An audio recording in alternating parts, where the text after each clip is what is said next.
The MD came to me and said, Chairman, we need you to meet the person that's been interviewed and selected to go and serve as MD of one of the countries in Africa where we have a bank. I said, okay, talk to my office, set up the meeting. So this guy came to my office. I met with him. They'd interviewed him. I just had a chat with him, looked at the paperwork. He was first in the interview and all of that. And I found him to be ideal for the job. I'd never hide that I'm a Christian. So I blessed him, prayed for him, and said they could pass it into the next board meeting for approval for the guy to go and serve. About 2 weeks after, the MD comes back to me and says, Chairman, actually there was a mistake. I said, what mistake? He said, the guy that came to see you is not the one that we want to send. I said, what happened? He said, it's actually the guy who came second that we would like to go. I said, well, you send the papers to me. You guys interviewed him, not me. He was the best in the interview. I met him. He was sound for the job, and I've blessed him. There's no reversing it. Because I need you to understand what your assignment is as a tent maker who is a disciple. So they grumble, try to make a case, and I said,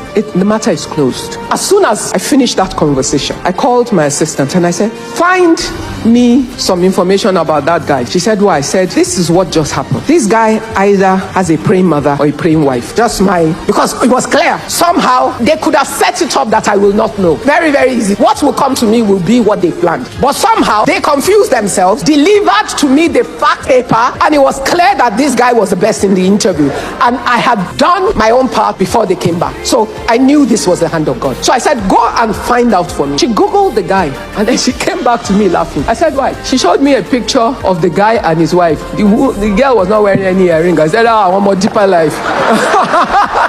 I want you to understand your assignment. And then I'm sure they prayed themselves, and it was excellent in the interview, far ahead of the others. That closed the matter. Imagine if I had no understanding of who I am in Christ and my role in that place as a child of God who is a gatekeeper. I want you to go away knowing who you are. I do not want you to ever be confused as to why God has placed you anywhere.